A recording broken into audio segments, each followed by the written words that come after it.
Aku yang lain. Cerita kali ini mengingatkan aku pada kejadian yang pernah ku alami beberapa tahun yang lalu. Sekitar tahun 2018 atau 2019. Saat itu aku sedang merantau jauh dari keluarga karena harus melanjutkan pendidikan. Keadaan itu membuatku bertemu dengan orang-orang baru di wilayah dan tempat tinggal yang baru. Sungguh, ini pertama kalinya bagiku. Hari demi hari berganti. Masa adaptasi pun mampu aku lewati. Aku mulai memiliki teman dekat dan mereka semua baik padaku. Awalnya aku khawatir karena aku satu-satunya yang berbeda di antara mereka. Namun ternyata semua khawatirku hilang karena mereka tetap menerimaku tanpa memandang perbedaan itu. 3 bulan berlalu. Akhirnya kami pun menetap di satu atap asrama yang sama.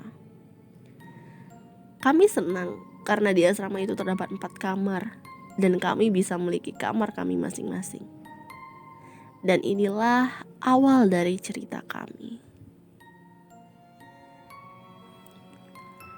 Asrama kami terbagi menjadi beberapa unit rumah dengan 4 kamar di dalamnya.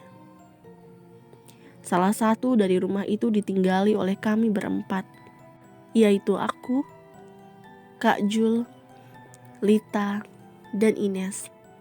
Semua nama itu aku samarkan.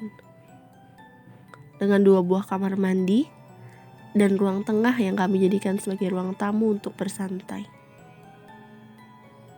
Sore itu, Kak Jul mengetuk pintu kamarku dan mengajak aku untuk tidur bersama di ruang tengah.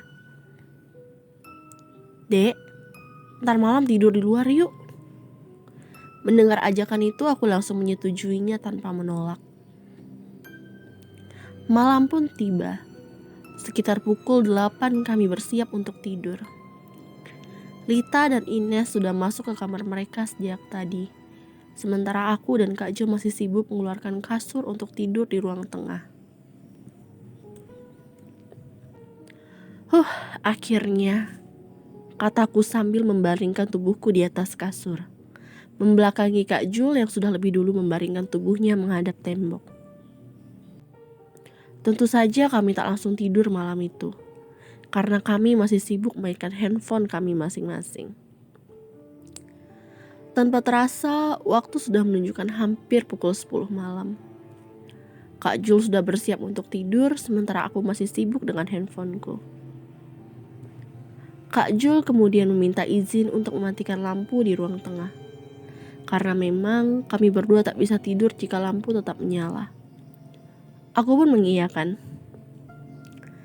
Setelah mematikan lampu, Kak Jul kembali berbaring di sampingku. Kali ini dia tak lagi menghadap tembok, tapi menghadap ke arahku.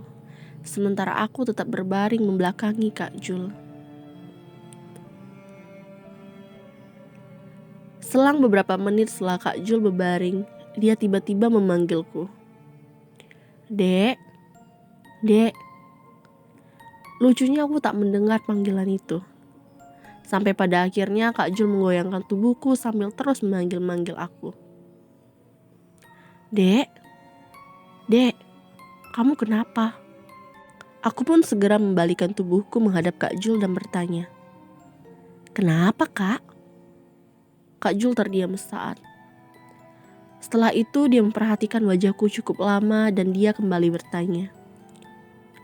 Kamu kenapa liatin kakak seperti itu? Aku pun mulai kebingungan mendengar pertanyaan itu. Liatin bagaimana, Kak? Saya dari tadi main handphone membelakangi kakak, kataku mencoba menjelaskan. Entahlah mengapa kami berdua terdiam cukup lama setelahnya. Kak Jul pun tak lagi menjawab pertanyaanku dan menyuruhku untuk segera tidur. Jujur, saat itu aku masih kebingungan. Namun aku mengikuti perkataan Kak Jul untuk segera tidur. Esok paginya rasa penasaranku masih belum hilang. Aku pun kembali menanyakan kejadian yang telah terjadi tadi malam. Kak Jul terdiam seperti berpikir dan kemudian kembali bertanya kepadaku. Dek, tadi malam kenapa melihat kakak seperti itu? Mendengar itu, aku kembali menjawab. Melihat bagaimana sih, Kak? Saya masih main handphone membelakangi kakak. Ketika kakak memanggil saya baru memutar badan dan menghadap ke arah kakak. Kataku menjelaskan. Gimana ya? Tadi malam itu, waktu kakak berbaring menghadap kamu, badan kamu itu posisinya telentang, Dek. Dan wajah kamu menghadap ke arah kakak. Kamu menatap ke arah kakak tanpa berkedip. Kakak takut. Makanya kakak manggil-manggil kamu. Kakak kira kamu kenapa. Tapi kamu cuma diam dan tetap menatap kakak. Kak Jul pun berhenti sejenak dan mulai kembali memperhatikan aku. Dek, tadi malam yang kakak lihat itu kamu pakai tank top hitam, bukan pakai daster, lanjutnya. Mendengar hal itu aku langsung terdiam. Kak, aku gak pakai tank top loh tadi malam. Sejak tadi aku memang pakai daster, Kak. Aku belum ada ganti pakaian, kataku. Aku dan Kak Jul pun sama-sama terdiam, seolah-olah sedang mencerna kejadian yang kami berdua alami tadi malam. Bagaimana bisa Kak Jul melihat aku yang lain, sementara saat itu aku benar-benar berada di sampingnya. Entahlah, sejak saat itu aku dan Kak Jul memutuskan untuk tidak tidur di luar sementara waktu.